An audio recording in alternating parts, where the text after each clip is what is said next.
ایمان پلورونکي. دویمه برخه.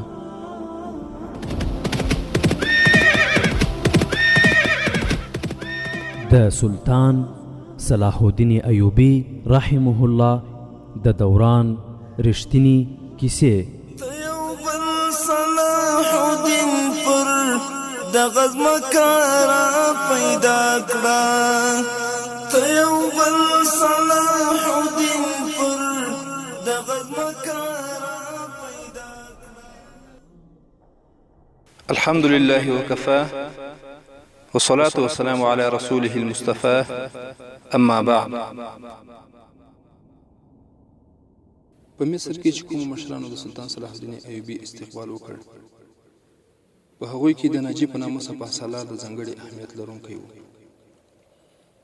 ایوبي ټولو ته له پښو نه تر سره وکتل. د هغه پر شونډه مسکا او پر ژبه د مینې او محبت هیلې وې. ځینې پخواني منصبدارانو هغه ته په ژور نظر سره وکتل چې په هغوی کې ټوکې او مسخرې هم وې. هغوی یوازې د سلطان صلاح الدین ایوبي له نامونه خبر وو او یا د هغه په باب دومره پوهېدل چې د واکمنې کورنۍ یو سړی او د خپل تره ځایناستی دی. د هغه په سترګو کې د سلطان صلاح الدین ایوبي اهمیت یوازې د هغه د کورنۍ له امله و، او یا یې ورته له دې امله اهمیت ورکړ چې د مصر د نائب الحکومه په حیث راغلی و. تر دې زیات هغوی سلطان صلاح الدین ایوبي ته هیڅ اهمیت ورنکړ. یو بوډا منصبدار په خپل څنګ کې یو افسر ته په غوږ کې وویل: هلک دی، موږ به یې روزو. مؤرخین او یا د هغه مهال پیښې لیکونکي دا ویلی نشي چې سلطان صلاح الدین ایوبي د هغو وګړیو په نظرونو پوه شوی و او که نه. هغه د استقبال کوونکو په ګڼه ګوڼه کې هلک ښکارېده، خو کله چې د ناجیې له وړاندې د روغبړ لپاره ودرېده نو د ایوبي په مخ کې لږ څه بدلون غوندې راغلی و. هغه ناجی ته لاس ورکول غوښتل، خو ناجی چې د هغه د پلار په عمر کې و تر ټولو لومبی یې د درباري چاپلوسانو په څیر ټیټ شو او بیا یې ایوبي ته غېږه ورکړه. د ایوبي تنده یې مچ کړ او ویې ویل: زما د وینو اخري څاڅکي به هم ستاسې د ساتنې لپاره تویېږي. ته له ما سره د زنګې او شیرکو امانت یې. زما روح د اسلام سپېڅلي دین تر عظمت زیات ارزښتناک نه دی. صلاح الدین ایوبي د ناجی لاس مچی کړ او ویې ویل: محترمه، د خپلې وینې یو یو څاڅکی سنبال وساته. صلیبیان د تورو وریځو په څیر راخورېږي. ناجی یې په ځواب کې یوازې مسکی شو، لکه صلاح الدین ایوبي چې ټوکه کړې وي. ګمان کېده چې مجاهد شخصیت سلطان صلاح الدین ایوبي د دغه تجربه کاره سپاه سالار پر مسکا ونه پوهېدای شو. هغه په مصر کې د ساتونکو د ډلې قومندان و چې شمیر یې 50,000 تنو ته رسېده او دغه ټول شمیر عسکر سوډانیان وو. دا ټول د هغه مهال پر نوي وسلو سنبال وو. دا پوځ د ناجی وسله وه چې د زور او قوت له امله هغه د مصر بېتاجه پادشاه ګڼل کېده. هغه د توطئو او خپلچاریو دوره وه. د اسلامي نړۍ مرکزیت ختم شوی و. صلیبیانو هم ډېره زړه وړونکې ورانکارۍ پیل کړې وې. د زور پالنې او مزو چلچو دوره وه. له چا سره چې لږ شان زور او قوت و، هغه به د خپل اقتدار او دولت راټولولو لپاره کاراوه. سوډاني ساتونکو د پوځ سرلښکر ناجی په مصر کې د واکمنو او نورو مشرانو لپاره یو دهشت او ویره وه. الله جل جلاله ورته توطئې جوړونکی دماغ ورکړی و. هغه ته به د هغه مهال پادشاه جوړونکی وایي. په جوړونه او ورانونه کې ځانګړې پوهه لرله. هغه چې صلاح الدین ایوبي ولیده نو کټ مټ دغسې مسکی شو لکه کوم څیرونکی حیوان چې د ښکار لپاره کمزوری حیوان وویني نو غاښونه ورته ښکاره کوي. سلطان صلاح الدین ایوبي د مسکا پر دې زهرو ونه پوهېد. د هغه لپاره تر ټولو مهم سړی همدا ناجی و، ځکه چې د 50,000 ساتونکي پوځ قومندان و او صلاح الدین ایوبي دغه پوځ ته اړتیا لرله. خیر، صلاح الدین ایوبي ته وویل شول چې محترمه، له ډېرې لرې فاصلې مو تشریف راوړی. لومړی آرام وکړئ. هغه وویل: زما پر سر چې کوم پټکی تړل شوی دی زه د دې اهل نه وم. دغه پټکي زما آرام او خوب ختم کړي. آیا تاسې محترم ما هغه ځای ته نه ورولئ چیرې چې زما دنده زما انتظار کوي؟ محترمه، تر کار د مخه خوراک څښاک نه خوښوې؟ د هغه مرستیال وویل. صلاح الدین ایوبي یو څه فکر وکړ او له هغه سره روان شو. په لوی کتار کې ساتونکي د هغه ودانۍ په مخ کې دواړو خواو ته ولاړ وو چیرې چې د ډوډۍ ترتیبات نیول شوي وو. سلطان صلاح الدین ایوبي چې د دغو ساتونکو قدونو او تنو او وسلو ته وکتل نو په مخ کې د خوښۍ نښې ښکاره شوې، خو دغه خوښۍ په دروازه کې د قدم ایښودلو سره ورکه شوه.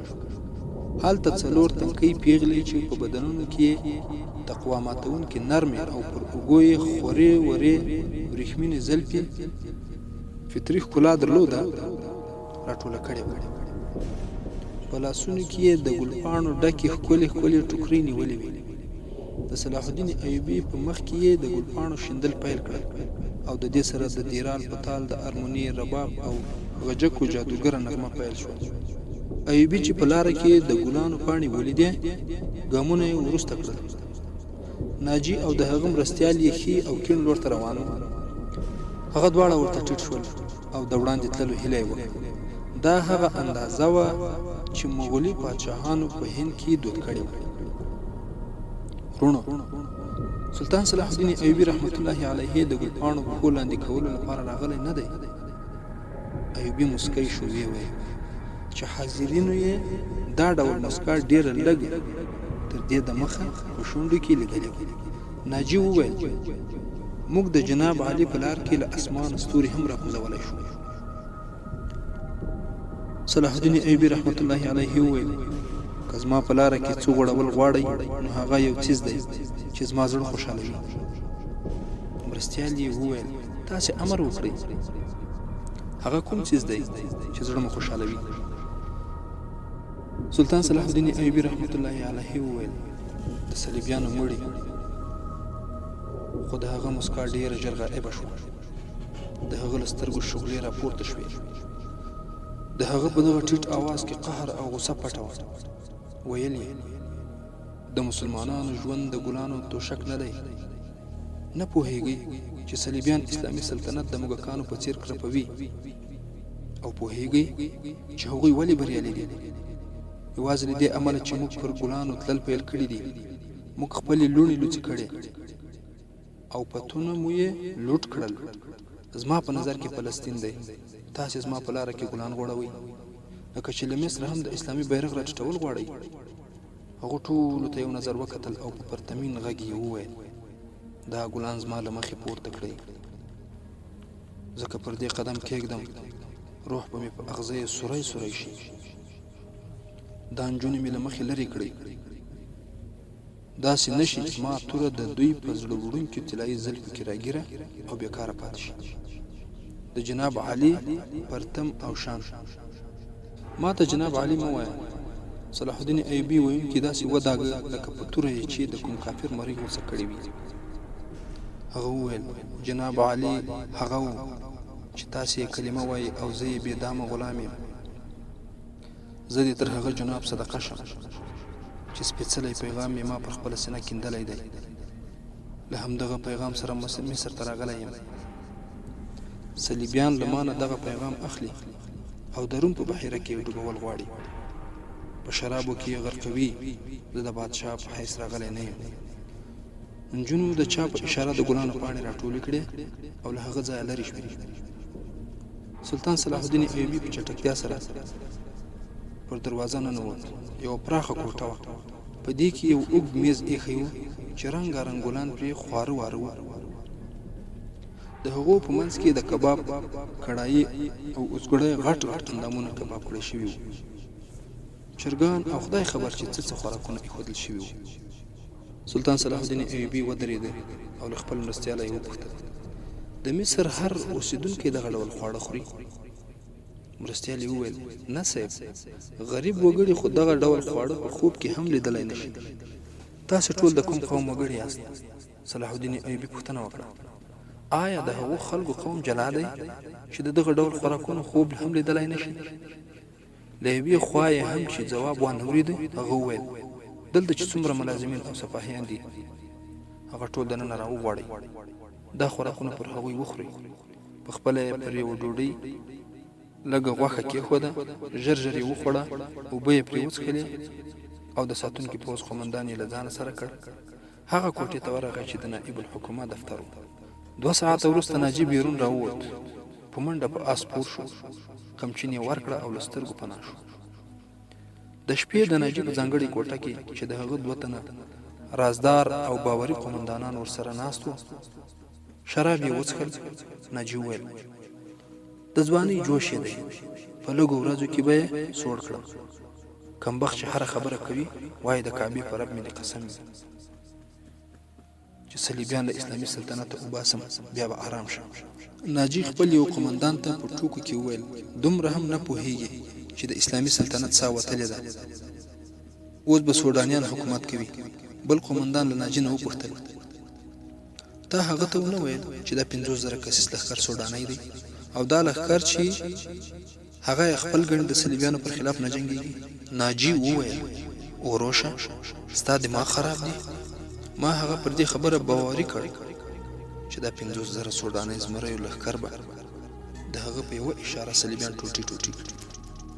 خو ناجي غلی شو او په سوچ کې ډوب شو. خو ولې؟ هغه ما ته امر کړی چې د مصر د اوسېدونکو پوځ جوړ کړم. ناجي وویل هغه ویلي چې د یو هیواد پوځ مناسب نه دی. هغه ما ته امر کړی چې د مصر د اوسېدونکو پوځ جوړ کړم. ناجي وویل هغه ویلي چې د یو هیواد پوځ مناسب نه دی، هغه مصري وګړي هم څیره کوي او زموږ له پوځ سره یو ځای کول غواړي. نو تاسو څه ځواب ورکړ؟ ما ورته وویل چې ستاسې امر به عملي کړای شي. ناجي ځواب ورکړ خو زه دغسې امرونه نه عملي کوم. مزاج څنګه دی؟ دغه پوښتنه اوروش ورڅخه وکړه. ناجي ورته ځواب ورکړ ضدي راته ښکاري، ستاسې د پوهې او تجربې په وړاندې هغه هیڅ هم نه ښکاري. بل قومندان وویل نوی د مصر د امیر په حیث راغلی دی، یو څو ورځې به دا نشه پکې وي. ناجي وویل زه یې له دې نشې نه ایستل نه غواړم، په همدې نشه کې نور هم مستوم او وژنم. دغو 3 واړو تر ډیره پورې د سلطان صلاح الدین ایوبي رحمت الله علیه پر خلاف خبرې کولې او پر دې مسله غور کاوه چې که سلطان صلاح الدین ایوبي د ناجي د بې تاجه پادشاهۍ لپاره خطر پیدا کړه نو دوی به څه کوي؟ هلته سلطان صلاح الدین ایوبي خپل مرستیالان مخې ته کېنولي. دا یې ورته په ذهن کې کېنوله چې هغه د حکومت کولو لپاره راغلی نه دی او نه به څوک حکومت کولو ته پرېږدي. هغوی ته یې وویل چې جنگي قوت ته اړتیا لري او دا یې هم ورته وویل چې د دې ځای پوځي تشکیلات یې بیخي نه خوښېږي. 50,000 ساتونکي سوډانیان دي، موږ باید د هرې سیمې اوسېدونکو ته دا حق ورکړو چې هغوی زموږ په لښکرو کې شامل شي، د خپلو استعدادونو څرګندونه وکړي او د غنیمت په مالونو کې خپله برخه ترلاسه کړي. د دې ځای د خلکو د ژوندانه سطح هم په دې ډول لوړېدای شي. ما ناجي ته ویلي دي چې عمومي څیره کول دې پیل کړي. یو ناظم وویل هغه به ستاسې دا امر عملي کړي؟ هغه به زما له امر نه سرغړونه وکړي؟ ناظم ځواب ورکړ هغه سرغړونه کولای شي، نظامي چارې هغه ته سپارل شوي دي، هغه د چا لارښوونې ته غوږ نه نیسي، خپله مني او کوي.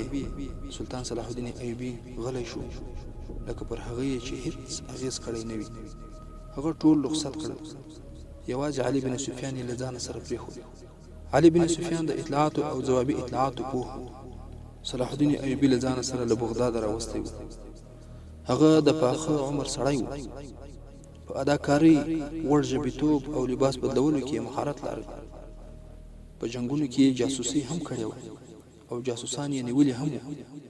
د هغه خپله ډله وه چې له اسمانه یې ستوري راکوزولی شول.